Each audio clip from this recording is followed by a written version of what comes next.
3 linggo matapos ang pagsisimula ng pagkalat ng Antidote X, ang malaking bahagi ng Luzon ay tuluyan ng nagbago. Ang mga lungsod na dating puno ng ilaw at ingay ay napalitan ng katahimikan at pagkasira. Ang ilang bayan ay tuluyan ng iniwan ng kanilang mga residente. Ang iba naman ay naging pugad ng mga zombie. Ngunit, sa gitna ng kadiliman ay mayroon pa ring pag-asa. Sa unang pagkakataon, sa kasaysayan ng Pilipinas ay nagkaisa ang mga tao at mga nilalang ng alamat upang lumaban sa iisang kaaway. Sa isang kampo malapit sa paanan ng bundok Banahaw ay naghahanda ang kanilang hukbo. Naroon ang mga tao na pinamumunuan ni Selena, Arturo, Ben, Noah at Claire. Naroon din ang mga nilalang, ang mga kapre sa pangunguna ni Gorok, ang mga tikbalang sa pamumuno ni Ramon, ang mga sirena ni Amara at Marina, ang mga syokoy ni Dato Maruk, ang mga aswang ni Agila, at ang mga manananggal sa pamumuno ni Lilith. Sa gitna ng lahat ay tahimik na nakatayo si Jason. Bagaman wala siyang opisyal na titulo, unti-unti siyang kinikilalang pinuno ng kanilang samahan. Nakumpirma na namin ang galaw ng mga zombie. Lumapit si Claire habang hawak ang isang mapa ng Luzon. May 3 pangunahing grupo ng zombie na papunta rito. Isa mula sa Maynila, isa mula sa Baclaran, at isa mula sa Laguna. Tahimik na pinagmasdan ni Jason ang mapa. Kung magsasabay silang umatake, may hihirapan tayong depensa ng kampo. Nagtaas ng kamay si Ramon. Ako at ang mga tikbalang ang haharap sa pangkat mula sa Bulacan. Ngumiti siguro. Sa amin, ang mga manggagaling sa Laguna. At tumango naman si Jason. At sabay sabing, at haharapin namin ang mga pangunahing hukbo mula sa Maynila. Pagsapit ng gabi ay nagsimula ang unang malaking labanan. Mula sa malayo ay narinig nila ang mga yabag ng libu-libong yabag. Unti-unting lumitaw ang mga anino sa ilalim ng liwanag ng buwan. Mga zombie. Daan-daang mga zombie. Pagkatapos ay naging libo. At sa unahan ng mga ito ay naglalakad si General Omega. Narito na sila. Bulong ni Selena. Biglang sumugod ang unang hanay ng mga zombie. Agad na humarang ang mga kapre. Sa bawat hampas ni Gorok ng kanyang napakalaking puno ay dose-dose ng zombie ang tumatalsik sa hangin. Kasama niya si Balor at ang iba pang mga kapre ng Sierra Madre. Yumayanig ang lupa sa bawat galaw nila at labanan. Sa kabilang bahagi ng larangan ay mabilis namang kumilos ang mga tikbalang. Pinamumunuan ni Ramon ang kanyang mga mandirigma sa mabilis na pag-atake laban sa mga zombie mula sa Bulacan. Hindi man sila kasing lakas ng mga kapre, ay nababawi nila yun sa kanilang bilis. Sa bawat pagdaan nila ay may mga zombie na bumabagsak. Sa ilog malapit sa kampo ay umahon naman ang mga sirena at syokoy.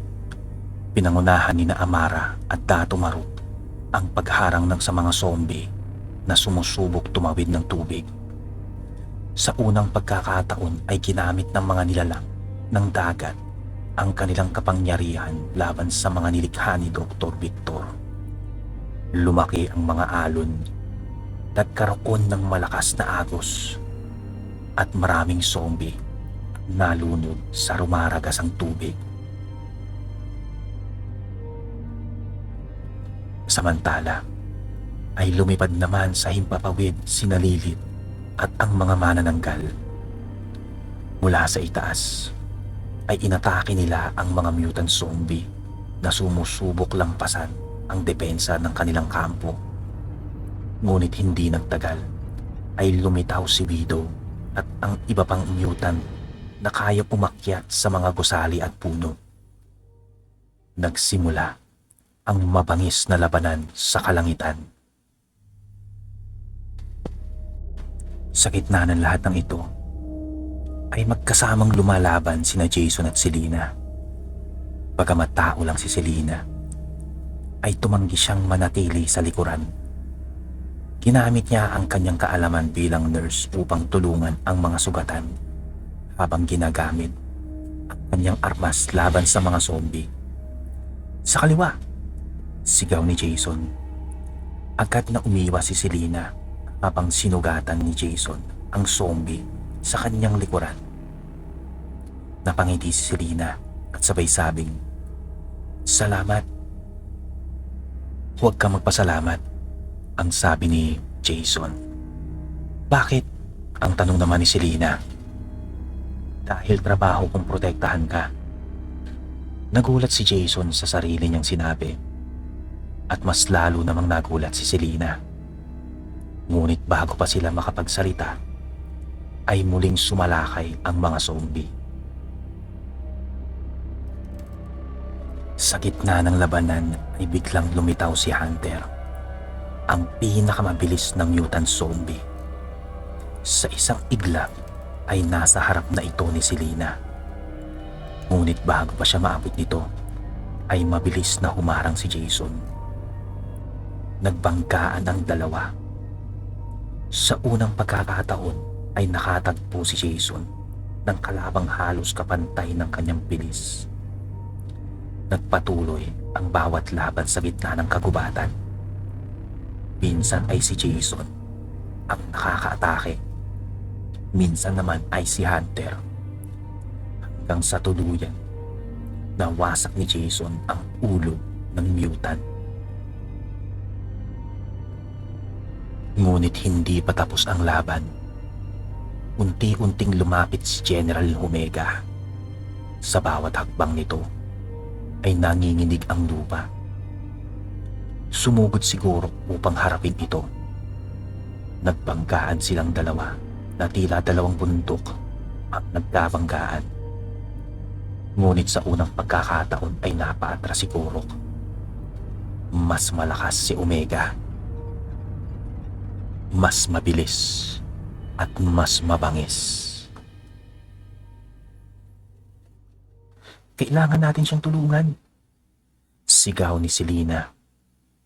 Agad na sumugod sina Jason, Ramon at Aguila. Pinagsama-sama nila ang kanilang lakas laban sa mutant. Ngunit tila walang epekto ang kanilang pag-atake. Tumayo si Omega at naglabas ng isang malakas na dagundong. At mula sa kagubatan ay lumabas pa ang mas maraming zombie. Habang papalapit ang panganib, ay napansin ni Selena ang isang simbolo sa dibdib ni Omega. Pareho ito sa simbolong nakita niya sa laboratorio ni Dr. Victor. Bigla niyang naalala ang mga dokumentong kanilang nakuha. "Jason," ang sabi ni Selena, "tamaan mo ang simbolo." Agad na tumalon si Jason sa balikat ni Kurok. At mula roon ay tumalon siya patungo sa dibdib ni Omega. Sa isang malakas na sigaw ay ibinaon niya ang kanyang espada sa simbolo. Umalingaw-ngaw ang nakabibing sigaw ng mutant. Unti-unti itong bumagsak sa lupa at tuluyang tumigil ang paggalaw. Sa unang pagkakataon sa buong digmaan ay nanalo sila. Ngunit wala itong kapalit, kundi maraming tao ang nasugatan. Marami ring nilalang ang nasawi. Tahimik na pinagmamasdan ni Selena ang mga sugatan habang ginagamot sila Hindi niya maiwasang isipin kung ilan pa ang mamamatay bago matapos ang lahat ng ito. Kinagabihan ay nakaupo sina Jason at Selena sa gilid ng ilog. Tahimik nilang pinagmamasdan ng buwan. "Natatakot ka ba?" tanong ni Jason, at tumango si Selena at sabay sabing araw-araw siyang natatakot. At hindi siya pwedeng magpatalo sa takot. Tahimik lang si Jason. Sa loob ng 300 taon, hindi na ako natakot. At tinanong siya ni Selena kung bakit. Dahil wala nang mawawala sa akin. At napatingin si Selena sa kanya. Pero ngayon, ang tanong ni Selena. Hindi agad sumagot si Jason. Pagkatapos ng ilang segundo ay tumingin siya sa malayo. "Ngayon, hindi na ako sigurado," ang sabi ni Jason, at hindi na nagtanong muli si Selena. Ngunit pareho nilang nauunawaan ang ibig sabihin nito. Sa kabilang banda ng Luzon ay pinagmamasdan ni Dr. Victor ang kanilang tagumpay sa pamamagitan ng kanyang mga monitor. Hindi siya galit. Hindi siya nabigo. Sa halip ay ngumiti siya. "Magaling. Mas malakas kayo kaysa sa inaasahan ko." Pagkatapos ay tumingin siya sa isang malaking tangke sa likod niya. Sa loob nito ay may isang nilalang na mas malaki pa kay General Omega. Mayroon itong pakpak. Mayroon itong mahabang kuko. At ang mga mata nito ay kulay pula. "Panahon na para sa susunod na yugto," ang sabi ng doktor. Unti-unting nagmulat ng mga mata ang nilalang. At sa unang pagkakataon ay nagsalita ito. "Ano ang inyong utos?" Ngumiti si Dr. Victor at sinabing, "Dalhin mo sa akin ang vampira."